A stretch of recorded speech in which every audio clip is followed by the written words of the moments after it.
PM Shri school योजना केरल में इसको लेकर फिर से एक बार चर्चा हो रही है। इस चर्चा का क्या कारण है जिसकी वजह से ये योजना फिर से केंद्र में आई है, तो आइए देखते हैं इसकी चर्चा का कारण क्या है। इसी वजह से ये योजना आपके परीक्षा के लिए भी इंपॉर्टेंट होती है। दरअसल बात यह है कि केरल में पीएम श्री स्कूल योजना को लेकर एक राजनीतिक विवाद की वजह से फिर से इसकी चर्चा हो रही है। वहां की जो सरकार है, वाम लोकतांत्रिक मोर्चा यानी एलडीएफ जो है, अब सरकार ने पहले इस योजना को लागू करने से मना कर दिया था, इनकार कर दिया था, लेकिन हाल ही में एक समझौता ज्ञापन जो होता है केंद्र के साथ, उस पर उसने हस्ताक्षर कर दिया है। अब इसको लेकर जो विपक्षी दल है वो इसको क्रिटिसाइज भी कर रहा है, जिसकी वजह से इसकी चर्चा हो रही है।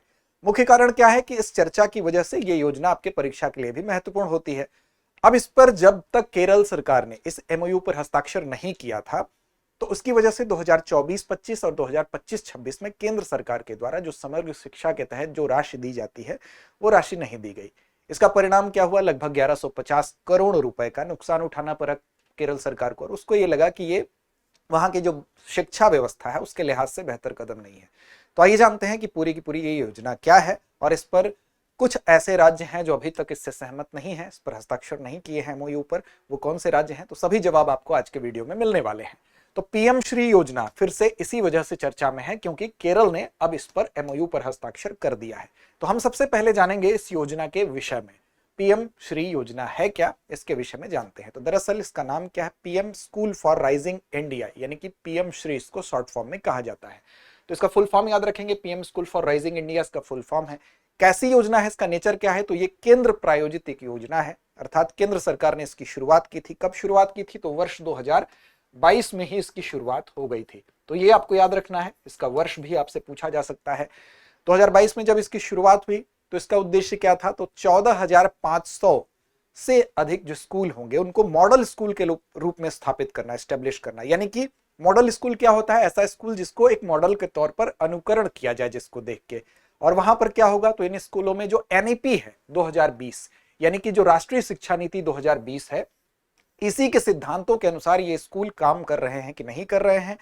अब इसके माध्यम से एनईपी में जिस चीज का प्रावधान किया गया है, यानी कि जो समावेशी और पोषणकारी इन्वायरमेंट बनाना, जिससे कि बच्चे का एक समग्र विकास हो सके, साथ ही साथ जो आधुनिक संसाधन है उसको, उन सुविधाओं को इन बच्चों को उपलब्ध कराना, इसका उद्देश्य था। अब इसमें केंद्र सरकार और राज्य सरकार दोनों के द्वारा इसमें सहायता दी जाती है। केंद्र सरकार कितनी सहायता देगी? तो 60% फंडिंग जो होगी वो किसके द्वारा की जाएगी? केंद्र सरकार के द्वारा की जाएगी। और 40% जो फंडिंग होगी किसके द्वारा की जाएगी? राज्य सरकार के द्वारा की जाएगी। ये एक सामान्य परिस्थिति है, लेकिन इसमें जम्मू कश्मीर को छोड़कर। इसके अलावा यही चीज अब जब पूर्वोत्तर में चले जाएंगे और हिमालयी राज्यों में चले जाएंगे और जम्मू कश्मीर में चले जाएंगे, तो वहां पर विशेष प्रावधान क्या हो जाता है? ये रेशियो बदल जाता है। ये कितना हो जाता है? 90 और 10 का अनुपात हो जाता है। ठीक, अब इस योजना की अवधि क्या है? तो इस योजना की जो अवधि, अच्छा एक चीज और है, जो ऐसे बिना विधानमंडल वाले केंद्र शासित जो प्रदेश होंगे वहां पर 100% जो फंडिंग होगी वो किसके द्वारा होगी? तो सेंट्रल के द्वारा होगी। ये भी आपको याद रखना है।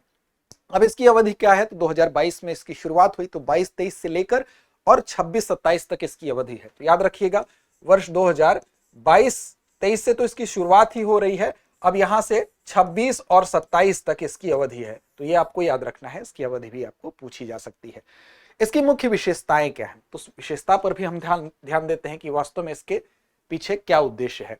तो देखिए, स्कूलों में विशेष तौर पर एनईपी जो है, यानी कि न्यू एजुकेशन पॉलिसी जो है, उसकी जो उसके प्रोविजंस हैं उसको कैसे हम इन स्कूलों के माध्यम से ठीक तरीके से लागू करके एक मॉडल प्रस्तुत कर सके, जिससे कि छात्रों में चाहे वो संचार हो, चाहे वो सहयोग हो, चाहे वो उनके अंदर आलोचनात्मक सोच विकसित करना हो, ऐसा स्किल डेवलप करना हो, अनुभव आधारित शिक्षार्थी केंद्रित, यानी कि शिक्षण पद्धति को अपनाना, यानी कि जो मेथड होगा वो लर्नर सेंटर्ड होगा, यानी कि शिक्षार्थी केंद्रित होगा। और ये ज्ञान कैसा होगा? तो अनुभव आधारित ज्ञान होगा, मतलब रटने की जो प्रवृत्ति है उससे हटके अनुभव के आधार पर सीखने की जो गुणवत्ता है उसको विकसित करना इसका उद्देश्य है। आधुनिक प्रयोगशालाएं बनाई जाएंगी, यानी कि जो लैब होगा उसको मॉडर्न तरीके से बनाया जाएगा, जो पुस्तकालय होगा वो ठीक होगा, कला कक्ष होगा, स्मार्ट क्लासरूम बनाए जाएंगे, कंप्यूटर लैब, कौशल लैब, जल संरक्षण, कचरा पुनर्चक्रण जैसी जो ग्रीन हम कह सकते हैं इनिशिएटिव्स हैं, उसको भी इसके माध्यम से लागू करना इसका उद्देश्य है। तो ये इसकी मुख्य विशेषताएं हैं कि ये सारी चीजें इसके माध्यम से, इस स्कीम के माध्यम से लागू की जाएंगी। साथ ही साथ इसमें अगर आप देखें तो जो केंद्र और राज्य के बीच में कोऑपरेशन है, सहयोग है, उसको बढ़ाना है। अब इसमें पात्र स्कूल कौन कौन से होंगे, तो इसमें जो केंद्र है, राज्य या स्थानीय निकाय द्वारा संचालित स्कूल इसके पात्र होंगे, जिसमें केंद्रीय विद्यालय, केवीएस, नवोदय विद्यालय भी होते हैं, जो कि स्थायी भवनों में चल रहे हैं, वो भी इसके पात्र होंगे। निगरानी प्रणाली, यानी इस पर निगरानी कैसी रखी जाएगी, तो देखिए स्कूल क्वालिटी असेसमेंट फ्रेमवर्क, जिसको कि SQAF कहते हैं, उसी के माध्यम से इन स्कूलों की जो गुणवत्ता है उसकी जांच की जाएगी।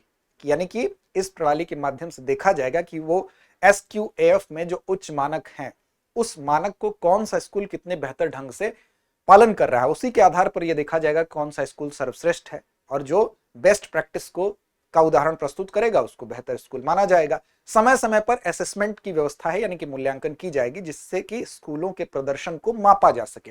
तो इसको भी याद रखेंगे, SQAF यानी कि स्कूल क्वालिटी असेसमेंट जो फ्रेमवर्क है, उसके आधार पर इन स्कूलों का मूल्यांकन किया जाएगा। फिलहाल अगर आप बात करें तो इसमें तमिलनाडु और पश्चिम बंगाल दो ऐसे अभी राज्य हैं जिनका अपना विरोध है, वो इसको अभी नहीं अपनाए हैं। इसके अलावा अगर आप देखेंगे तो बाकी जो विरोध था, कमोबेश सारे राज्यों ने इसको अपना विरोध एक तरह से सहमत होते हुए, अब केरल भी इस पे सहमत हो ही गया है। तो केरल में फिलहाल इस पे MOU पर हस्ताक्षर केरल के द्वारा किया जा चुका है। 2 राज्य अभी भी हैं। अब विपक्षी दलों का यह मानना है कि इसका नाम, जब केंद्र और राज्य दोनों का सहयोग होता है, तो इसमें PM श्री जो लगाया जाता है, एक तरह से केंद्र सरकार की ब्रांडिंग की जाती है। तो विपक्षी दलों का अपना आरोप है, और केंद्र सरकार का यह है कि जो नई शिक्षा नीति है उसके लिए मॉडल स्कूलों को कैसे बेहतर तरीके से इंप्लीमेंट किया जा सके, इसके लिए ये योजना है। तो पक्ष विपक्ष दोनों था, केरल का विरोध था, केरल फिलहाल MOU पर हस्ताक्षर करके सहमत हो चुका है। चलिए अब जवाब दीजिए कमेंट बॉक्स में। PM श्री योजना का पूरा नाम क्या है, आपको बताना है। विकल्प आपके सामने है, प्रधानमंत्री स्कूल फॉर राइजिंग इंडिया, प्रधानमंत्री शिक्षा सुधार योजना, प्रधानमंत्री समग्र शिक्षा योजना, प्रधानमंत्री स्कूल आधुनिकीकरण योजना। तो इस प्रश्न का जवाब कमेंट बॉक्स में दीजिए। लड़ते रहिए, अपने लक्ष्य की ओर बढ़ते रहिए। अब एग्जाम की तैयारी को और बेहतर करने के लिए हमारे चैनल को लाइक, शेयर और सब्सक्राइब करना ना भूलें।